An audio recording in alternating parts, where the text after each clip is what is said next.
that value there, you really can't put a value on that. Right.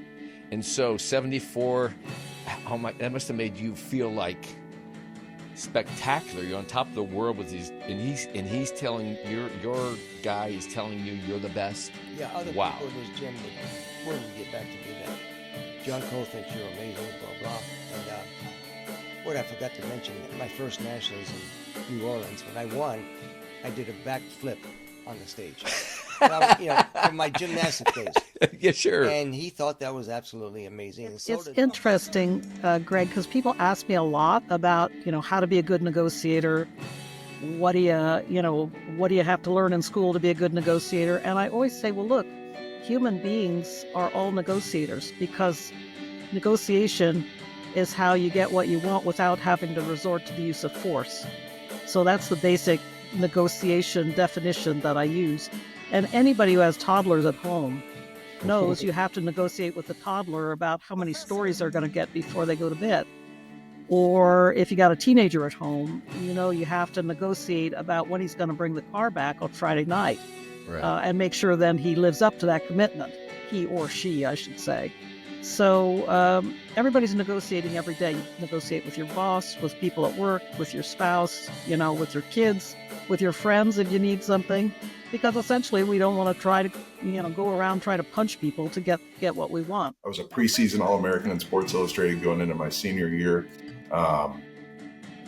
Agents blowing me up, the whole bit. And it's like, wow, after all this stuff, I'm there.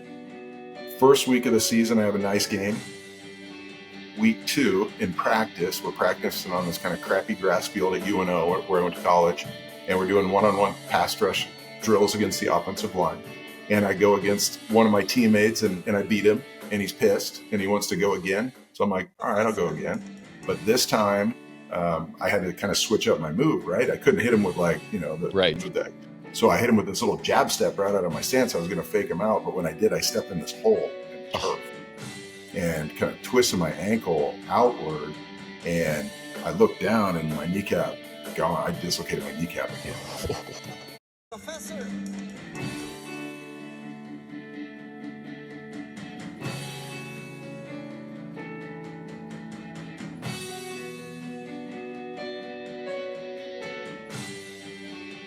And we're live today with the Larry Pacifico. I was going to go to UD for sports management to become a coach.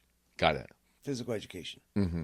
And my subjects were, I was pretty good at math and sciences, that kind of thing. Mm-hmm. But anyway, I did enter college for a while in Dayton, and then I told Joanne, my wife at the time, I said, I can't do this. I gotta get into the gym business. You saw an opportunity, obviously. I knew yeah. where it was going, and I became acquainted with the owners that were out of Indianapolis, and I knew this is what I wanted to do, and I did. So, at that time, those were those franchises that somebody started. Holiday Health Club was out of Indianapolis. Okay. Owned by a couple of guys out there that took me under their wing as well. And moved me right along. So you're a manager, kind of a manager. Obviously, they saw your enthusiasm and, hey, a superstar that could bench credible weight. People just looking like, oh, this guy knows what he's doing. You're passionate about it. You go in there, you see some opportunity for income, obviously, as a young man and father and husband, whatever. And then so you're selling memberships, you're doing well, you paused out at UD, and then what happened from there?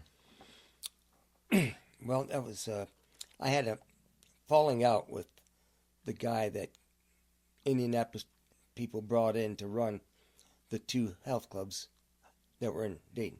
Holiday was in Salem Avenue and then over in Kettering. Got it. We enlarged our gyms and moved locations, and they brought in a guy, which I won't mention his name because he's a monumental asshole. Excuse me. That's okay. We can say anything you want on a podcast. And anyway, I left the guys from Indianapolis hired me to open another, bring them into Louisville, Kentucky. They were going to hire me down there of a gym they were going to take over. They wanted me to run it. Well, it didn't pan out. They never bought that place. So I joined a place called European Health Clubs, and I got involved with a guy named Charles Bechtel. He was my boss in Dayton for a while, but he moved away. Anyway, he said, let's go to Columbus, Georgia, 1969, and we're going to open a gym in Columbus, and the headquarters was out of Atlanta, called European Health Clubs, and they were the plush, big joints. What was that name again, the gentleman? European Health Clubs. Well, what was his name, the gentleman? The gentleman. Charles Bechtel. Bechtel. Now, you met him in Dayton? He was in Dayton. He's one of the ones that signed me up to work part-time. Oh, so he branched out too, to another. Well, he never branched out. He never amounted to much, but he did hire me, and then he went to. Takes you down to Atlanta. Yeah, somebody said, let's go down and pre-sale an opening in Columbus, Georgia. He said, he called me up and said, hey, Larry, why don't you come with me down there? We'll open this gym and make a bunch of money. Yeah. Blah, blah, blah. So anyhow, I joined him down there, and I started working out at the local YMCA. And that's where I first bench pressed 500 pounds. You'll never forget it. I won't forget it. November 17th, 1970, I think. And so I'm curious. You're working at one or selling memberships one gym, but you working at the YMCA. Why were you at the Y? Because the gym wasn't open yet. It was under construction. Oh, okay, got it. That's right. Front, you said pre-sale. Got it. Yes, right. Yeah. So anyway, I went to the Nationals that year. That was in Louisville. No, New Orleans. And which organization was that with the Nationals? What's that organization? Called the International Powerlifting Federation. Got it. USA Powerlifting. Yeah. And I entered the Nationals, which I taken second the year before. No, third the year before. And then the next year I took third. And I should have won, but I blew it. So I went to New Orleans fully confident, and everybody knew if I showed up, I was going to begin my career. And that was the New Orleans championship competition. And what year was that in New Orleans? 1970. 1970. September 1970, I won my first national title. Wow. And total a big number. It was a world record at the time. Mm-hmm. And then from there, 1970, I won won the nationals again in 70. No, that was 70. In 71, I went for my first world championships in York, Pennsylvania, and won 9 consecutive years in a row. Wow. So they held that. That's what we have on the screen here. Right. Some amazing numbers. So, yeah, York, is that from where, like, York all that comes from? They sponsored it, yep. Bob Hoffman, York Barbell Company. Yes, got it. And that, so those were, that was the World Championships? 1971, yeah. Yeah, the first Worlds. And were they always hosted in Pennsylvania going forward? Okay. In 71, they was in York. Yeah. In 72, they moved to Harrisburg, Pennsylvania, and into something called the something mosque, a big auditorium in Harrisburg. And that's where they held the World Championships after 1971. And then 71, 72, 73, all were in the York, Harrisburg area. In 74, it went back to York. Then in 75, we went to England. We started spreading out, and then okay, so it became more popular worldwide, and people wanting to come compete. First year when I won my first, there was 2 countries. Yeah, England and America. Yeah. Then in 72, 8 or 9 countries. 73, 15 to 20. 74, 75. Exponential. Boom. Yeah. Now let me ask you, Larry. All those years competing, obviously when you started and through those years of competitions, Which of your peers did you most admire at the time, or do you have personal relationships with along that journey? I'm curious on your friends and all John that. Cole was still there. What's it? I'm sorry? He was still the man. John Cole? Then all of a sudden, I decided to call him one day, out of the blue. Did I pronounce that right? John Cole? Yeah, Cole, John. Got it. And Joncole. John was really happy to hear from me. He goes, "Oh my God!" I said, That young kid. "Yeah." So I said, "You're not going to remember me, but when you were in the 8th grade, I was in the 5th grade in Chandler, Arizona, and I saw you throw the shot put 50 feet." Changed my life. And he goes, "Oh my God, you remember that?" I said, "Yeah." And then he went on to win the nationals in the discus. He threw the discus 218 feet. Oh my goodness. He almost made the Olympic team. But anyway, that's beside the point. Yeah. He said, we stayed in touch. Sure. Then all of a sudden I heard that he thought I was the greatest powerlifter in the world. And I was admiring him, and it just worked out so what year, unique. What year was that like through? I mean, because you By 1974, I was on top of the world. Okay. I was setting world records. So there was a 4-year period that when you got in 70, 71, white through 4, and then all of a sudden you're coming across him in competitions during that time? Yeah, he was supposed to enter the worlds in 71, but he got an injury. Oh. And in 72, he never came back to enter the worlds. He actually never entered the world championships. We won a couple more nationals, but he got seriously injured and wasn't a factor anymore. And he opened his own gym out there called the Cole Systems. And he had Joe Garagiola. Remember that baseball commentator? Sure. He backed John Cole in a venture that became a pretty big name back in Phoenix. Uh-huh. But I heard eventually he lost his bud. And he died broke about 6 years ago. And they never had enough money to even bury him.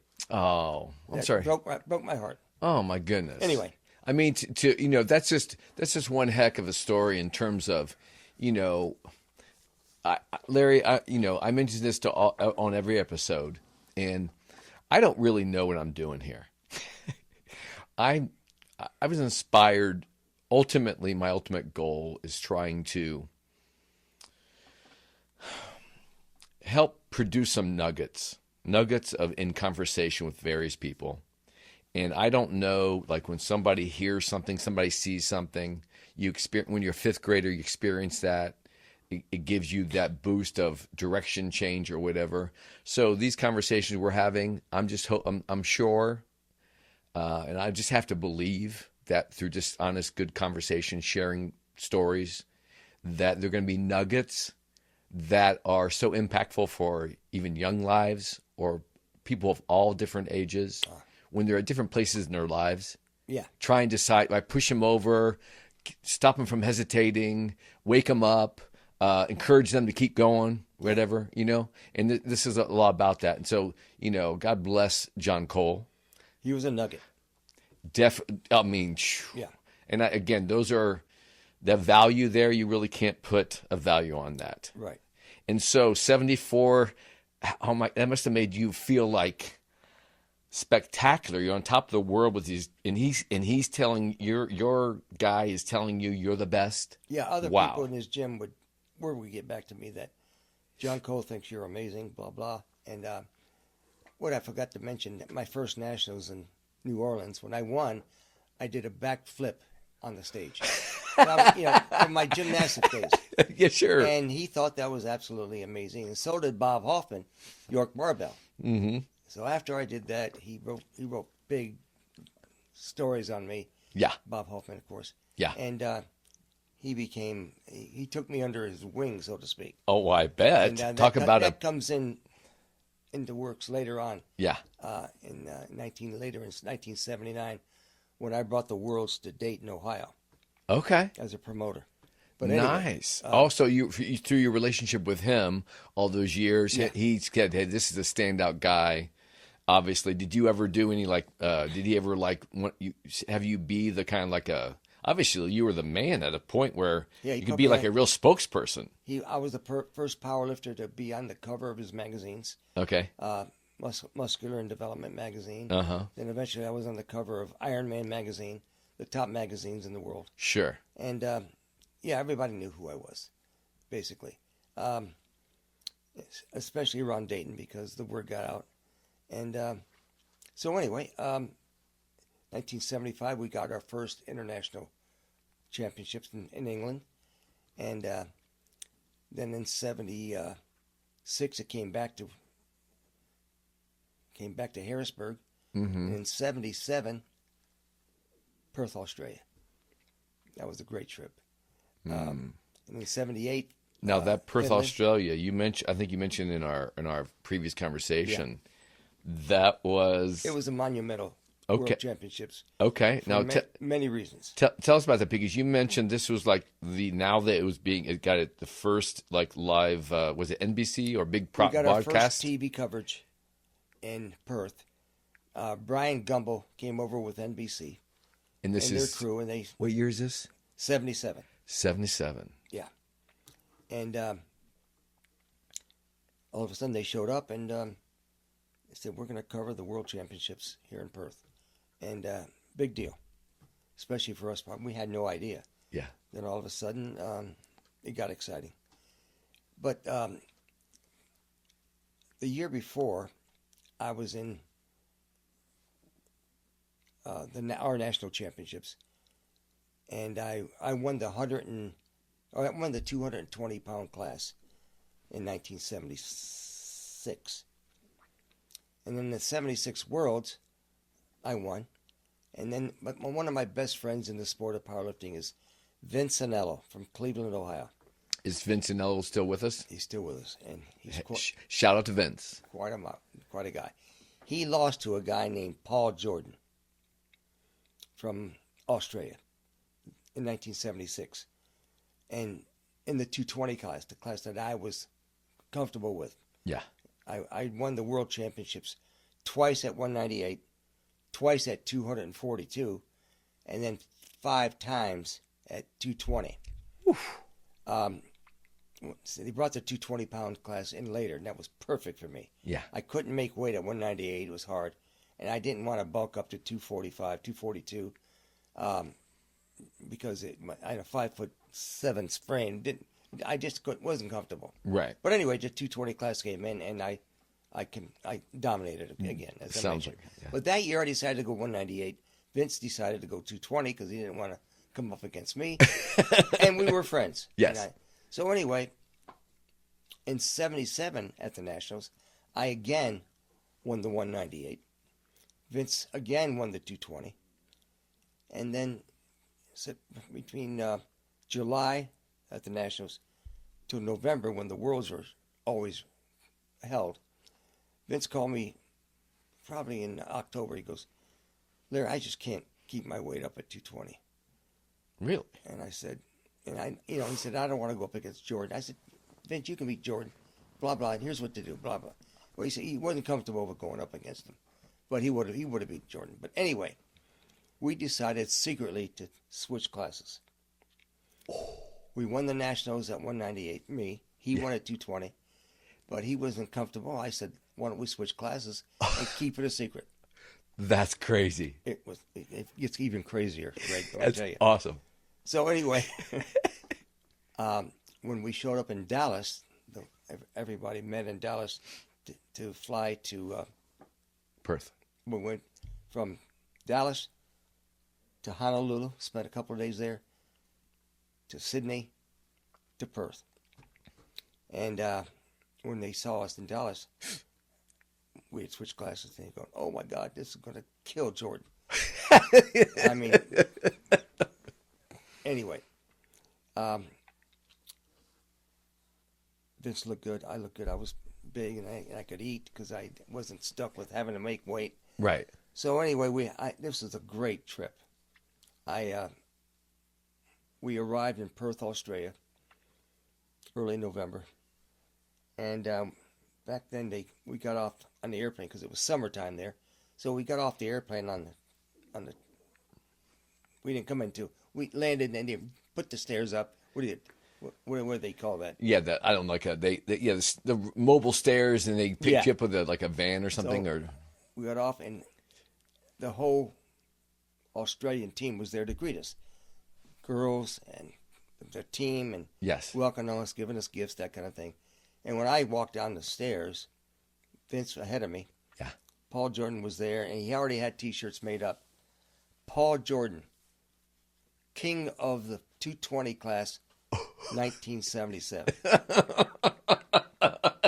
And did you see this as soon as you stepped out of the plane door? Yeah, oh yeah. All of his entourage had the shirts on. And I'm telling you, when I walked down the steps... you can pull that down a little bit more. A little bit more. Right, it's fine. That's fine. Yeah, it's fine. That's awesome. And we walked through the team. They spread as we walked through. Yeah. And I looked at his shirt. And I thumped him on the chest. I went, thump. I said, Paul, this year you're going to have to settle for Queen. Let me tell you something. Did he know right away as soon as you said that? Oh, yeah. Saw your size on you? Oh yeah. And he went absolutely crazy. And let me tell you, this is a great story. He not only went crazy, but his whole team went crazy. He thought he was going to win. He had moved to Perth from England, and that was his home city. And he was all set to be the star because maybe he wouldn't have beat Vince, but no one knew. He was the defending champion anyway. Yes. But I think Vince would have beat him anyway. However, for the next week, I'm getting all kind of calls, 3 o'clock in the morning. Paul Jordan is going to beat your ass, blah, blah. And then they send girls up to our room. I was rooming with a guy named Doug Young. He was a 242-pounder. Trying to distract you? Oh, yeah. And did it work? Didn't work. No comment? No comment. No, I and then we got hooked up with NBC, and the NBC then later hires me as a color commentator. So I worked with Brian Gumbo. Mm-hmm. Bob Costas was the first job Bob ever had with NBC was with me. Oh, yeah? We went to Tokyo in 1979 to interview the great Russian weightlifter Vasily Alexeyev. I remember that guy. And big belly, no? Oh, yeah, big belly. 55-inch waistline. I think that's when I first was introduced as a kid and first saw it on like... Yeah, everybody knew Alexeyev. Yes. So anyway, we went to interview him because he had gotten an injury, and we were going to interview him to see if he was going to enter the 1980 coming up Olympics, and which NBC, by the way, was going to hire me to do the whole color commentary when Carter boycotted. Oh, that's right. So wait, were Jimmy Carter? You were not competing in 1980? No, there was no Olympics for USA. Oh, They boycotted. Oh, okay. So you were going to ask to be the commentator because it's boycott. I was going to handle the lifting of the 1980 Olympics in Moscow. So since we boycotted it, then they're like, oh, we're not going to cover it. No team. They didn't cover it. Got it. Oh. So anyway, then 4 years later in Los Angeles, they boycotted us. Russia, oh, right. and so on and so forth. But anyway, that was back in those Afghanistan days of Russia, right? Yeah. All that craziness. In '78, we went to Turku, Finland. About 2 hours from Helsinki. Yeah. For the World Championships. Great time. You cleaned up there too? I cleaned up there. 220 at 220. 220. Oh yeah, I stayed 220, and then in '79, York Barbell calls a guy named Terry Todd, the late great Terry Todd. They said, we can't do the Worlds this year.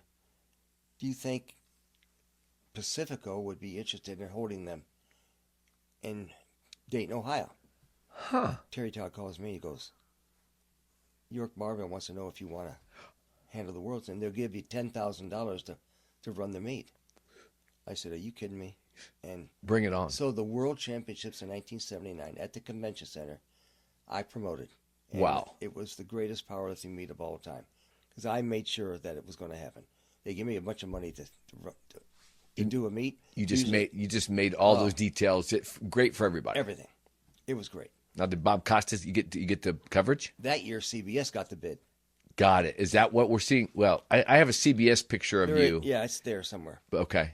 And that was 79. And went off great. There's probably 20 or 30 well-known bodybuilders every year that die. If you go to YouTube and look up Right. bodybuilding's deaths Right. this year, will blow your mind. Right. Gosh. I don't know what the answer is. Advancement, technology, the ability how the internet expanded the world's reach, globalization. Mm-hmm. Remember when the internet first came out? Like, oh, it's going to make your job, you're going to be able to do the work of 5 people. But they didn't tell you that they're going to give you the work of 15 more, And then your distribution of the people that are like, don't give a shit about anything, that are going to see, everything from Viagra to whatever you want to call it, the cheapest high or whatever. And it's like, it's just a big old business. Right. I think I heard the numbers were that the underworld is the 3rd largest, right, per capita gross amount of money, hundreds and billions of dollars, right? Yeah, in the underworld. Yeah. And we have to know that's pretty much darn connected to whatever you call the, when we hear the statement of like the deep state. Yeah. I mean, let's be real, right? The world powers. Sure. But, here as in a democracy in America, it's not perfect, but it's the best thing going. Right. In a world that just functions off of, from what we know is the earliest man, right? Sure. Existence, greed, ego, power, right? The need for that. And I think that a message in terms of like, you say the amount of steroids and the amount of drugs and, people are looking for escape. And I mean, I have been working on in my career, to share with you just briefly here, and I want to get a couple questions for you, is that I created, I'm all about movement. I created a movement-based program that was first around sports performance, injury prevention. Yeah, I know. I watch you train people. Right? And it's all about function. Before we all started hearing about the word core, it was the 2 words functional fitness. Right. And that's what, if you don't have proper function, you're not going to have optimal performance. And you're definitely not going to last. True. So we know the benefits of sports medicine. Now, let's take it back here. Technology. Now, more and more people are sitting is the new smoking. You've heard that term. Yeah. Okay? There's many physiological disadvantages against you by sitting so much. Right. So then you have that. So you have people moving less. They literally forget how to walk or move or react and like function. Mm-hmm. They get so frozen up that you probably see me. I specialize in, one of the things I specialize in when somebody first comes in, is I'm going to give you a program. You have to learn this and practice this to combat all your 18 hours of sitting all day. Before you can come in here, and you think you were a high school athlete and you want to come in busting out a bench press without warming up, or you want to start squatting, right? They don't last.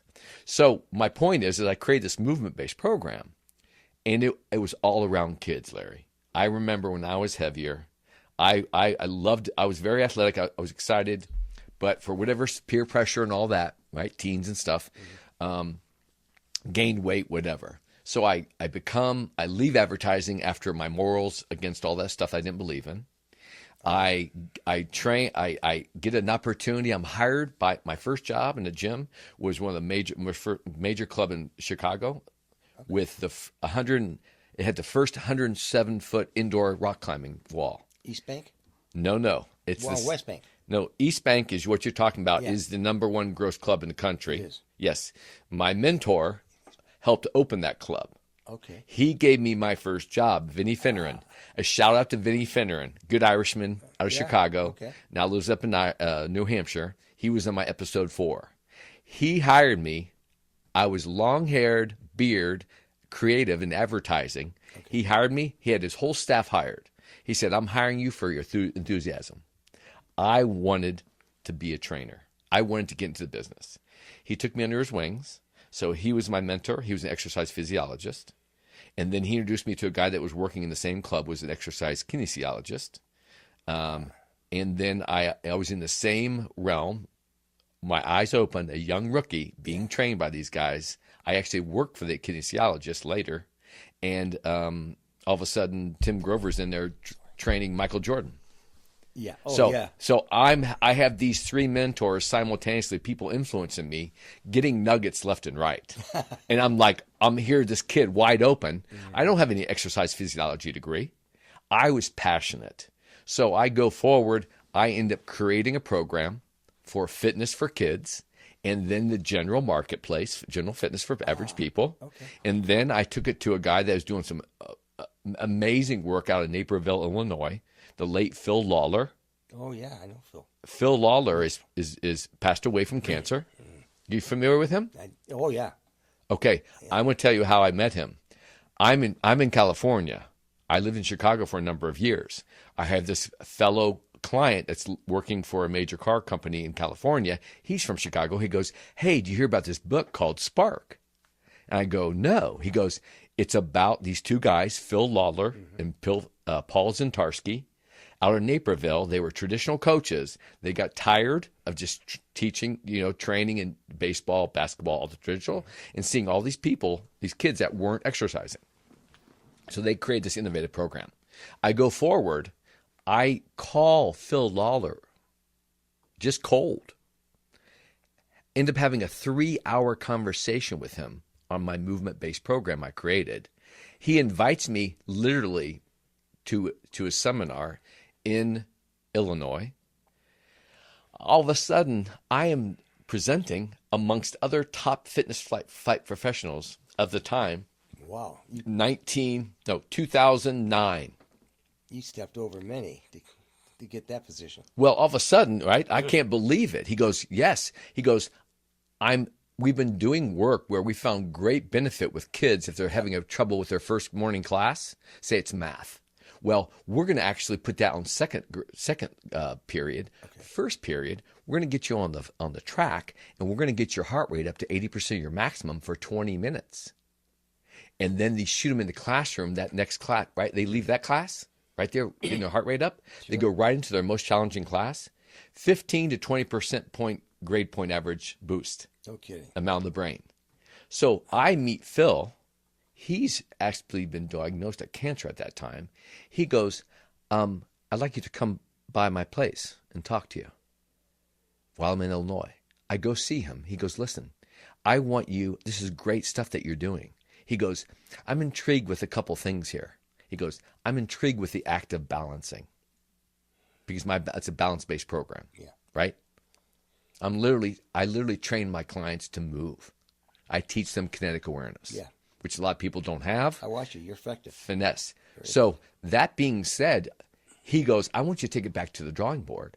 I want you to try to help give that a vehicle to empower math, science, all these different educational studies, because it's shown that the brain is working at a higher level, and that these kids in the 21st century, they're going to need 3 C's: problem solving, critical thinking, communication, and collaboration. It's approachable. Oh, there's no question, right? You can have your spiritual beliefs and your emotional come to terms, whatever, but it saved my life. Yeah. And that's, I'd wake up in the morning and say, first thing I would get my foot out of the feet on the bed. If I had all the money in the world, I said, what would I want to go do? I said, I want to help people. Yeah. And that's what I've been doing. And my life has been as rich as I think it's ever needed to be. And I believe that my riches are vibrant, like this relationship with you. Mm-hmm. I value this very, very much so, because it puts it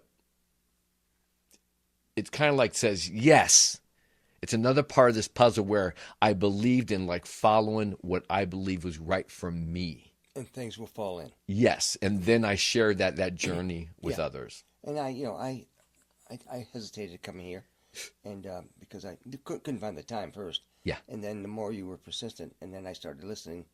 Giselle said something. Yeah. And other people saying he's got a good podcast. I hope this goes crazy.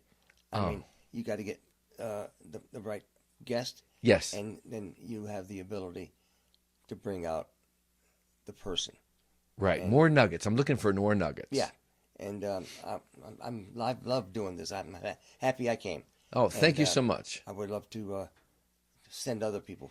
Yes, I was just going to say that. I'm always looking for guests. How many guests have you had so far? How many people? Mhm. I've had people from all different kinds of professions. I've had about 24. You're like my even 24. You're my 24th guest. Well, we got to get that up. All right, man. Well, I'll work on that for you. And I appreciate that, Larry. and at the same time, Hope America listens to you. If you're going to go out there, hire Greg as your trainer or me. I still have a couple hours left in the day, and I'm not over the hill yet. But anyway, it's fun to do this. Listen. and, I wouldn't like doing anything else. Thank you. And it's an honor to have you here. It's a real privilege to be, I'm 61. We're just like a generation or so apart. Yeah, I'm 78, Okay. and hope I can make it to 88. Yeah. But And it's mutual, my friend. Any way that, we can support each other, I'd love to. That being said, I have somebody in mind. okay, that's awesome. But again, I thank you so much for your time.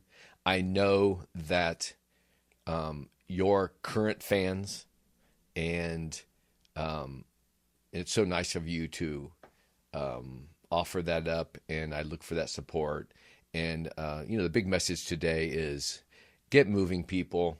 Absolutely. All worthwhile. Find your passion, which I think is key.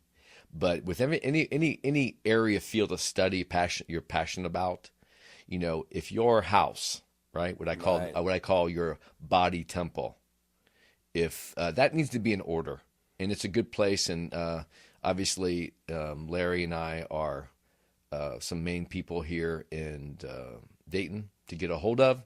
So let us know. You'll have all Larry's contact information in the show notes.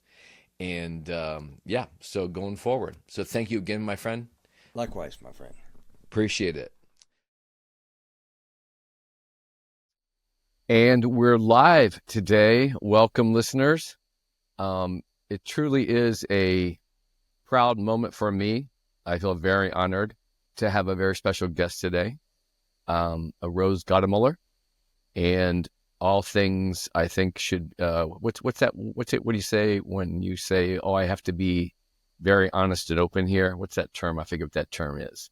I have to admit that Rose is actually my second cousin, my mom's first cousin, and so she's family. And but Rose also is really an amazing lady. And I'm very excited to have her today. So welcome, Rose. Thank you, Greg. It's great to be here. And Rose is plenty busy these days because of her work. And I'm going to let her just start off and give listeners, because I want to make sure I don't fumble over all the wonderful achievements and her continuing work that she's been doing. So Rose, go ahead and just tell listeners a little bit about, share a little bit about yourself. Okay, great. And again, thank you, Greg, for this invitation. It's a real pleasure to be here. Let's see where to start.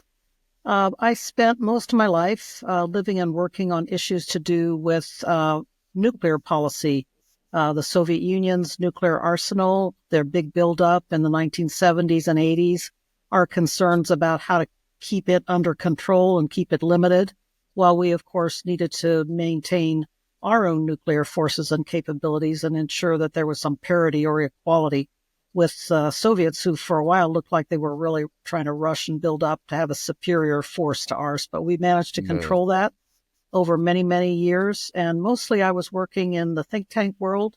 In the 1980s, I worked for Rand Corporation. But then I had the honor of going to work for President Clinton in the 1990s.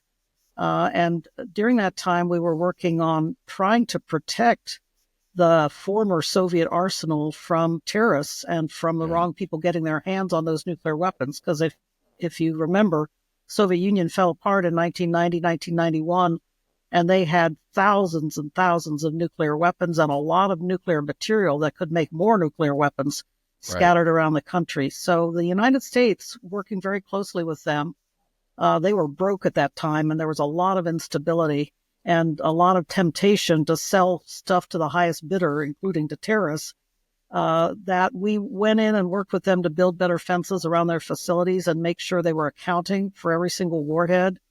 It was a big project, and it was continued with President Bush, particularly after 9/11. That became super important work because we were afraid of terrorists getting their hands on nuclear material and nuclear warheads out of Russia. So that work went on for a good long time. And then when I went to work for President Obama in 2009, he asked me to be the negotiator of the strategic arms reduction treaty we have with the Russians still. We call it the New START Treaty. And it brings the number of nuclear warheads that we deploy on each side down to 1,550. Just by comparison, in 1994, the United States and Russia had each about 12,000 warheads operationally deployed.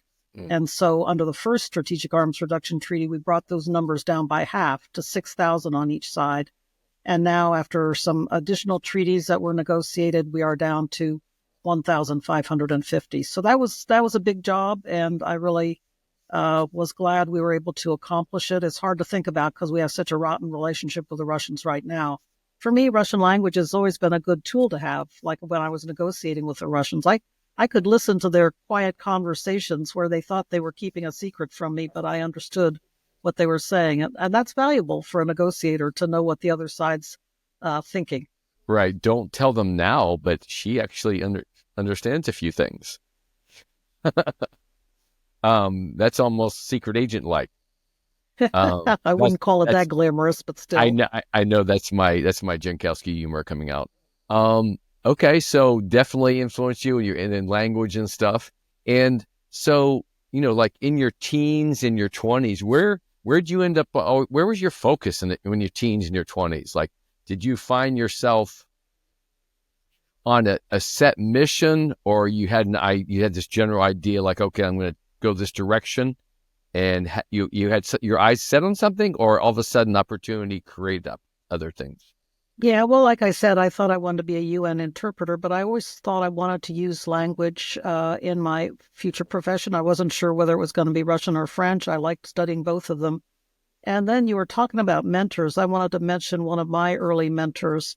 While I was still a senior at Upper Arlington High School, believe it or not, the Battelle Memorial Institute in Columbus, Ohio, which is close to Upper Arlington, right in the middle of OSU campus, Ohio State campus. Mm-hmm. They started looking around for people who could read Cyrillic, who could read the Russian language, because they were starting a big Air Force project to establish a kind of early index, a computerized index of Soviet scientific journals. They were trying to discover what the Russian Soviets were up to in terms of technology development.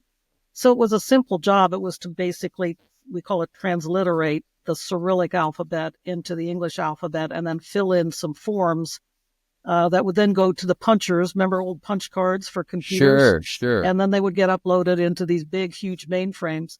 Well, my boss during that period was a guy named David Judy, and he was a really good mentor to all of us young people who were working there. Some were already at OSU studying Russian. Some of us were in high school studying Russian. And he was a good mentor for all of us, and I think gave us all a good idea of what the professional possibilities could be. But what was most interesting, I love telling this story, is one day he said to me, "Hey, you want to go look at the big mainframes?" Well, I didn't know much about computers in those days. It was 1970, Yeah. So I said, well, sure. We had to dress up in white coats, put a, hat on your head, white hat, had to put booties on. Everything had to be, it was going into a clean room. So we walk in and there are these giant mainframes buzzing away. And he said to me, "You know what? Within a decade, all of this computing power you see here is going to be on your desktop." And I said to him, "No way is that going to happen." And 10 years later, so Yes. That was 1970, 1980, I was working at the RAND Corporation and I got my first desktop computer. And I thought back, David, Judy, you were right. So oh my gosh. he was a great mentor, but also, like I said, he pushed us to think about the future. And that was, for me, that was a really strong lesson about what mentorship can be about. That's fabulous. I have to mention, because back in the 60s, we lived here in Dayton, Ohio, and my dad, Ivan Jankowski, he spent a number of years, and he was in the Army, and he worked on some of the first helicopters. Oh, wow. Then it was at UD, and they were doing a lot of research and work out here. And he ended up, some of others work, he worked on the ejector seats for fighter jets, because the ejector seats were breaking the pilots' backs. Right. So they were literally using cadaver spines and like seeing how with compression loads they can handle. He worked on repairing black box flight recorders in the Southeast while he's in the Army in the late 50s, early 60s. Hence my older brother Gary was born in North Carolina. We came up to Ohio, and my father was actually he worked for a contractor for the University of California, Irvine. Oh. And he did work. But before that, in his time at the base, I can't remember if it was University of California, Irvine, or for a later contract, but he actually worked on the space program. Oh, and wow. He has this photograph. It just says technician, but it's my father in a white lab coat, standing in front of one of those massive mainframe computers with an astronaut in the background being shaken, and he's just a blur. And they're testing to see how much tolerance, right? The brain can handle and all that kind of thing. Wow. So that was published in the Saturday Evening Post in 1967. There you go. It's very close to the same time period. What do you know? That is exactly. Cool. So he had huge contribution to the air and space efforts all through his career. But I just had to mention that. And it's just a really proud moment for me to share that, even though it just says technician at Wright-Patterson Air Force Base. That's my dad with a crew cut, and he was in the mix. So absolutely. That's really cool. So you're getting, it's real. I was going to comment about the high school, and because I went to John H. Patterson Cooperative in Dayton, Ohio here, and it was a vocational school, and they gave you opportunities to get out in the field, meet people, and just to be thrown in, and all of a sudden you're in a work environment in your field, and you're amongst all these people that are you're part of a team, and there's right.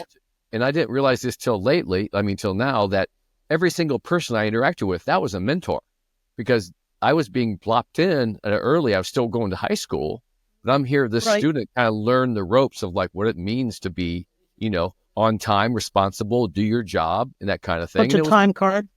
Yeah. And it made you feel proud. It made you feel like an adult, and that you were being recognized, as a teenager. And usually a teenager, they're stressed out, and they're not, in terms of not having that link from high school to like a buffer into the operating world. So it's just super powerful. And obviously, you are a shining example. I'd like to think that I'm a shining example, that I benefited from it, that it helped me, because I as a teenager, I was struggling with the same things that typical teenagers today struggle with, but it's just a different time. It's the same thing where, I believe wholeheartedly, Rose, that the lack of identity and purpose, you can create stress on yourself. And you see now the way technology has come, we have so much coming at us every day. It's the reason why I left advertising, because at 28, I had epiphany that I realized that I was using all my creative energies to use propaganda, my creative energies, to sell pharmaceutical drugs, really bad food, alcohol, cigarettes, everything I didn't align to myself with. And I finally just had an epiphany, like, what do I want to be remembered for? Am I a contributor, or am I just, I don't know. It's not typical 28-year-old asking themselves, what do you want to put on your gravestone? What do you want to be remembered for? That's not typical 28-year-old. Well, I don't know how I came to that. So I don't know if you call me an old soul or whatever, but I shifted to the fitness career, and I left that. So now you're in your teens, in your 20s. So you head to, you mentioned Georgetown University? I did, yeah. And I just wanted to say, I think it was important. Everything my folks did, and then, as I said, my boss at Battelle, everything they did was to really push me to think about the opportunities of the future, and that the world had many options in it. And I didn't have to choose one thing particularly, and indeed I may switch at some point, but to Right. think about what the future could hold in a positive way and an optimistic way. And it sounds like your folks did the same, that you could have that epiphany at 28 and make a big life change, but do it in a, straightforward way. So I think that's It was really great. it was interesting because I tell people that before I went to John H. Patterson that, I'm 14 years old and I'm deciding that I want to be an art director. I'm going to decide at 14 years old that, I think that's the path, have a vision, Yeah. right? And needless to say, 14 years later, I have this epiphany that I kind of went through that path, kept me structured. Right. I was employed and all that, blah, blah, blah. And then I just, I don't know when that goes off, but sometimes because people changing careers. Yep. I know personally that I've never been so fulfilled in my career, in my life.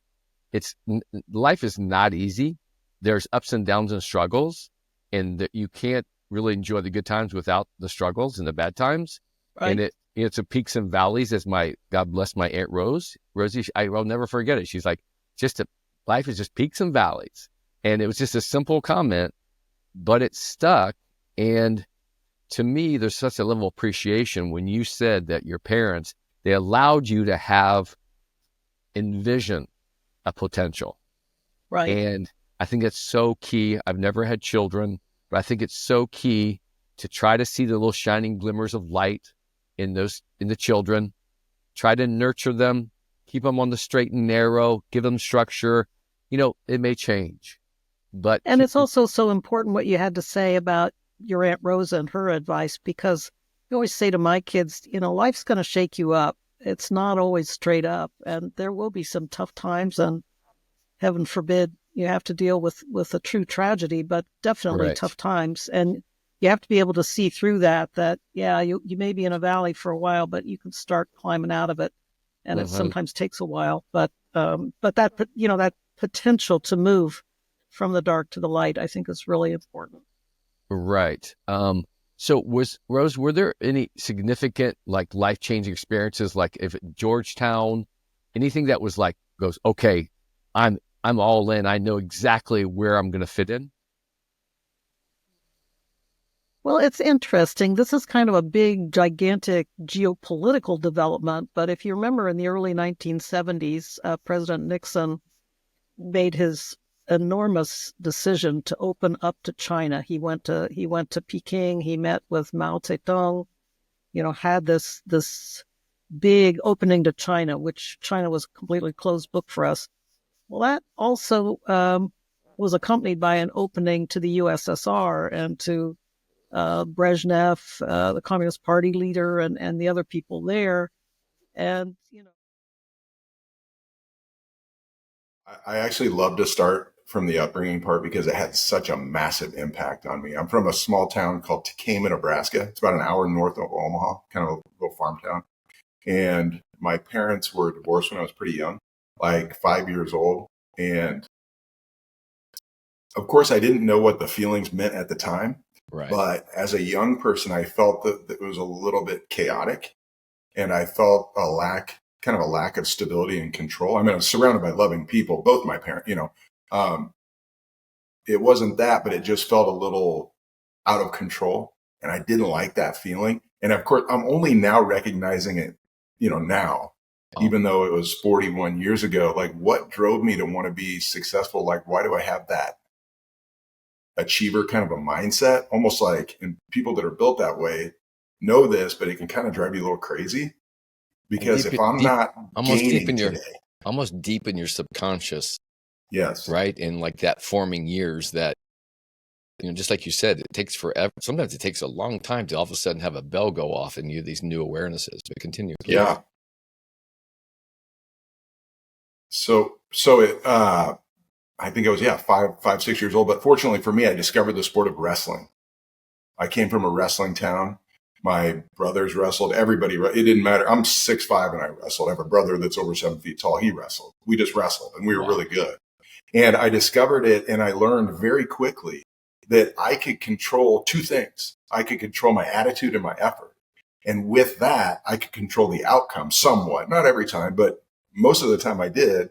And I really latched onto that feeling. So that was like my first feeling of self-worth in a way. Like, regardless of the circumstances going on around me, I have worth and I have value. And it was extremely powerful for me. And I was able to so I became a very hard worker and a very positive person at an extremely young age. And obviously not perfect. And of course, I got my butt kicked several times and everything. But for the most part, it led to some success in sports. And that just gave me a lot of confidence. And really, sports aren't the end all be all, but for me, they created a pathway for me to kind of really just dictate the terms of my life and taught me a lot of work ethic too. And so it's a really long, windy journey. I don't know if you want to hear it. Can I tell you how I got to the NFL? Well, I definitely want to hear about that, but I'm curious, like, did your mom stay home, and what did your dad do, and or to what degree? Yeah, my mom, stayed home, but she was remarried and they flipped, or they just bought houses and rented them out. And my parents were divorced. So anyway, my mom kind of worked on that business. Like, sure. That's a full-time job basically. And then 6 kids. So she was pretty busy. And my dad owned a large tree transplanting company. Mm. And so he transplanted large trees and he was an over-the-road truck driver. So it's kind of a unique setup there. But like I said, they split when we were pretty young. It was tough. When my parents got divorced, we were poor. I mean, we were extremely poor. Right. And I grew up in a house. The first house I grew up in until I was, I think, in 8th grade, didn't have central heating or air. Oh. So if we wanted the house to be warm at night, I mean, we chopped wood and we hauled wood. And we had a wood burner in the house. And so it's funny when I describe my upbringing to my kids, they think it's like I grew up in the Wild West, and it's like, well, in a way, I kind of did. You need to show them some old scenes from the old Daniel Boone episodes or something. Yeah, but you did have to work. I mean, we had to do physical labor at a young age, but it was formative. With all those, with the wrestling, and your brothers and your circumstance, obviously it gave you a sense of empowerment and structure and somewhere to plant your feet. And then I'm sure that relationship with your brothers was powerful too, in terms of power and numbers, right? Yes. Yeah. And I was fortunate to be the youngest brother. Now I have 2 sisters as well, but 3 older brothers. And I was fortunate because they were just great. I mean, they just the kind of the path that they laid for me. Genetically, I mean, they were good athletes and everything, but they maybe not. I don't want to toot my own horn, but anyway, they were good at sports and everything, and they kind of provided me a path, but I was able to kind of exceed what they did, I guess. And probably wouldn't have been able to do that without their example. And so, and when in terms of, obviously you're talking about when you're a kid, and what, did you, before you got involved with wrestling, or was wrestling like that little tipping point to like start you dreaming? Do you have any ideas what you wanted to be like as a kid? What I wanted to be? Yeah. What, like, you have any dreams, those early dreams, or did you were like just kind of skip hop into the wrestling, and then all of a sudden, where'd you go? When I was 5 years old, and it's kind of part of our family lore, but when I was 5 years old, I told my mom I wanted to play in the NFL. I wanted to be an undefeated state champion wrestler, and I wanted to be a snowman. They still awesome. Make fun of me because I leave out the snowman part. Right. I had some really serious sports goals, but I also 5 years old, little kid. I just want to be a snowman. So they make fun of me about that. But no, in terms of the sports stuff, I knew at a very young age. Yes, and everybody dreams of that at a young age. I want to play for the Yankees or whatever it is. Oh, sure. But I was serious. I mean, I was dead serious about it, and so I was just a goal setter at a very young age with sports. Nice. I mean, thankfully, it ended up transitioning. I was able to take those habits and lessons and apply them.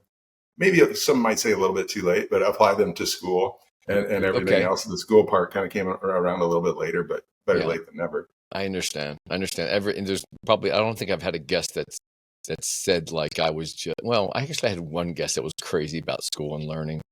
And the other ones were like, I don't know if their attention was somewhere else, but they had, they're like, school wasn't really for me, blah, blah, blah.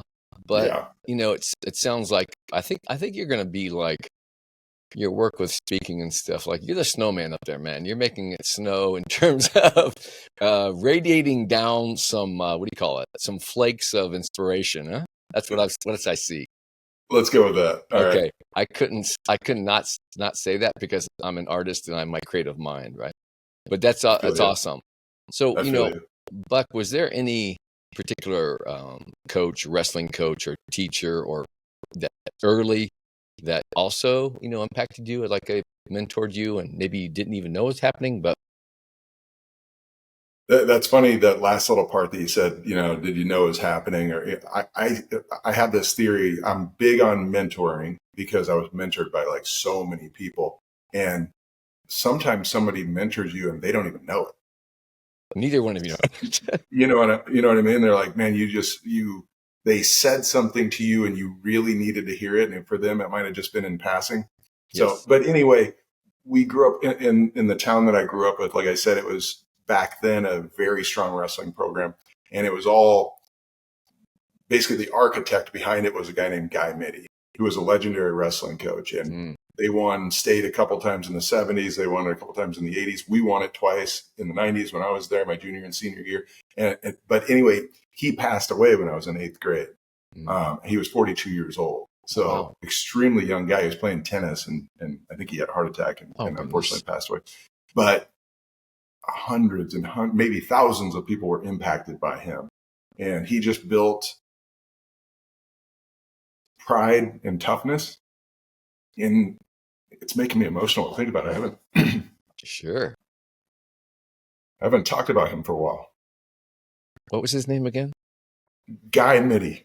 There's Mitty. an outstanding wrestling award in our state named after him. The outstanding wrestler is the Guy Mitty outstanding wrestler. God bless Guy He Mitty. built this pride and grit, toughness, work ethic around our program and really our entire community.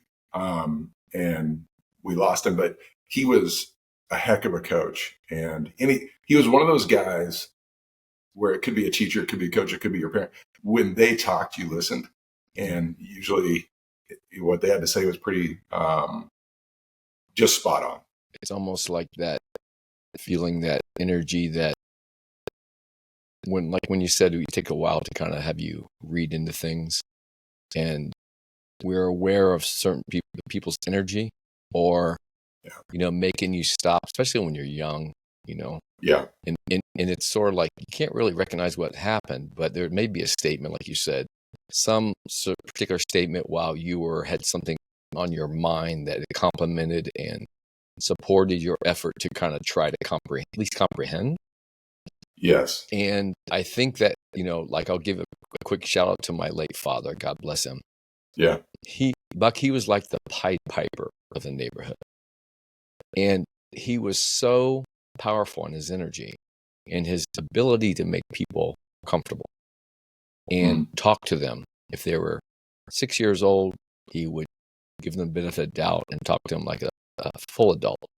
Yeah. And what's funny was I grew up, I remember hearing my parents, the parents of the other kids, my neighborhood kids, that periodically I'd hear him say like, oh, your dad's kind of a little kooky.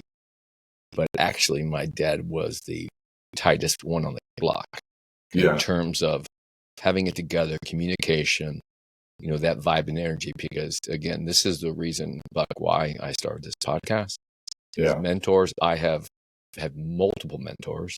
My eyes are wide open. I want to pay it forward. Yeah. And I started this podcast in memory of my late nephew, which we lost to addiction. That's and right. He was an amazing, beautiful soul, an amazing athlete, just got sidetracked. And for whatever reason, my whole mission is trying to, in his honor's memory, have stories like this to not only have people remember how they were mentored and honor those people that did that, but also to, are you mentoring somebody?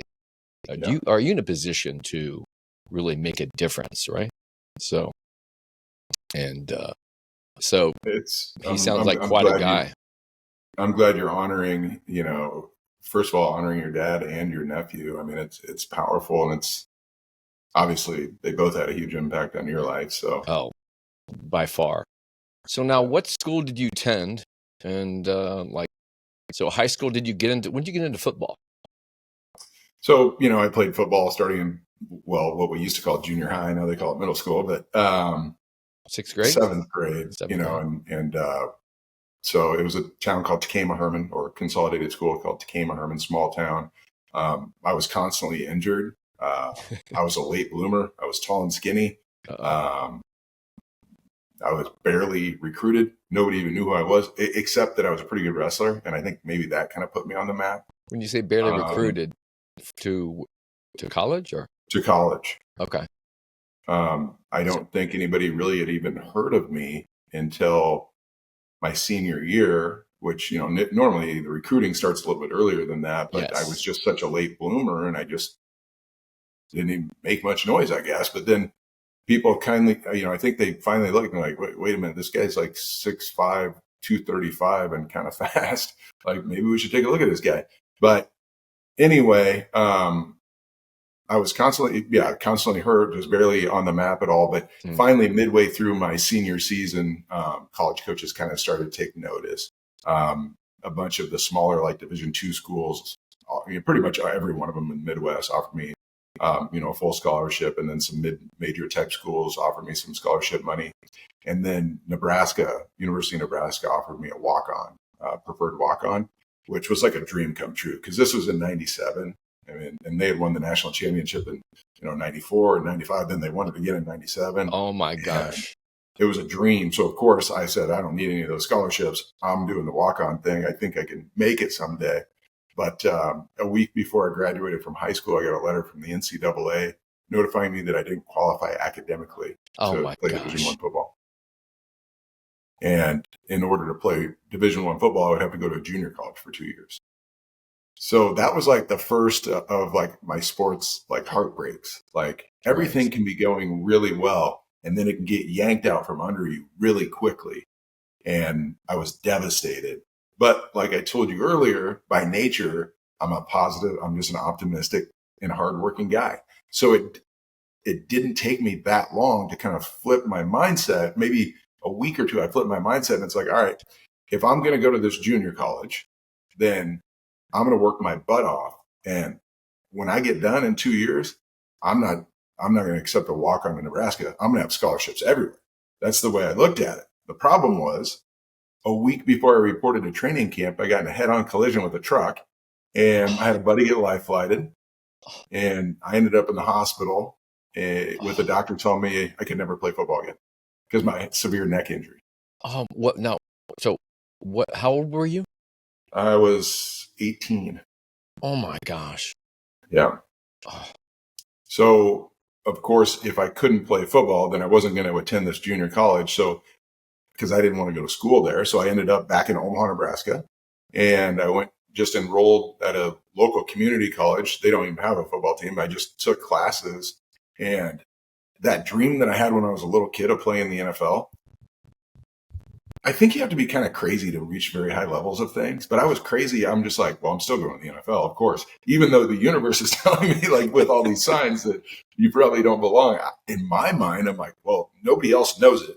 And I have no football in my future right now whatsoever. What do you have to lose? But I'm just going to lift weights and run as if I'm going to the NFL. So I did every single day. And I didn't really know anybody. I just went to classes and lifted weights and ran constantly by myself. And at the end of that first semester, I had gained like 15 pounds of muscle, and I was fast, and my neck felt fine. And so I just called a school called UNO, University of Nebraska, Omaha, which is a Division II school here in Omaha. I just called them and I just said, hey, is that scholarship still available that you had offered me out of high school? My neck's fine. And they're like, yeah, we got a full ride here for you. Oh my gosh. Yeah. So that's how I ended up there. And it was cool because that time that I had spent at that community college didn't count against me. So basically I was a freshman in football again the next year, and started right away, started every game. Halfway through the season, I'm like leading the team in sacks. And then week 8, I dislocate my kneecap. So I hobbled through the rest of that season and ended it with a complete knee reconstruction. I got like a huge screw and a bunch of anchors in my knee and everything. And it took me like my whole sophomore year to kind of level up mentally to feel right again. And then at the end of my junior year, I kind of started that season slow, but at the end of the year, I had 6 sacks in our last 2 games. Nice. So and there was a bunch of NFL scouts there to see it. So I kind of put myself on the map with all these NFL scouts. And by then I'm like 6'5", 280. I'm fast. I got like a 36-inch vertical, like the bench, everything was NFL caliber. You know, it's like the whole thing, like when you said, you know, you're just, okay, I'm just going to go run and lift weights, and like almost ignorance is bliss. And it was a powerful, like, hey, I don't know, but this is what I'm imagining, right? You were literally imagining like, okay, I guess I'm imagining what I need to do to kind of prepare myself or ultimately go back and whatever. But that's amazing. Maybe being naive, like you said. Oh, exactly. But here's the thing, right? That grit, that determination, that just like, I don't care. This is who I am. And man, I bet that just, I mean, to the degree that you had those hardships and those accidents and the injuries and the little setback, and there's like the universe literally kind of, I believe, just guides you where you're supposed to go and have those slap downs. And isn't that weird? Then you have those successes, and then you're so humble, Buck, because you from the very start, like in your inner being, right? If you call it inner child or inner being, that you come those on that subconscious level of where you said like that grit, and you told your mother and whatever about what you wanted to do. It was like, I mean, that is like, I'm a big believer. I've never had kids, my man, but I am a big believer in the fact that these little souls have these lights, and all you need to do, lights can change in them, but to try to honor and recognize what is making them gleam and glow in their interest in trying to, right? Not to squash that. Do all the things of like having survival and all the things we need to do to, be a sound citizen. Yeah. But man, and that's what my dad did, I believe. And so, well, I could tell right when you said that he kind of fostered that in you, right? Yes. When you say that, that reminds me of really that coach that I was telling you about, my wrestling coach, Guy Mitty. What he really did was made you believe. I was a preseason All-American in Sports Illustrated going into my senior year. Agents blowing me up, the whole bit. And it's like, wow, after all this stuff, I'm there. First week of the season, I have a nice game. Week 2 in practice, we're practicing on this kind of crappy grass field at UNO where I went to college. And we're doing one-on-one pass rush drills against the offensive line. And I go against one of my teammates and I beat him, and he's pissed and he wants to go again. So I'm like, all right, I'll go again. But this time I had to kind of switch up my move, right? I couldn't hit him with like, right. So I hit him with this little jab step right out of my stance. I was going to fake him out. But when I did, I stepped in this hole in the turf and kind of twisted my ankle outward.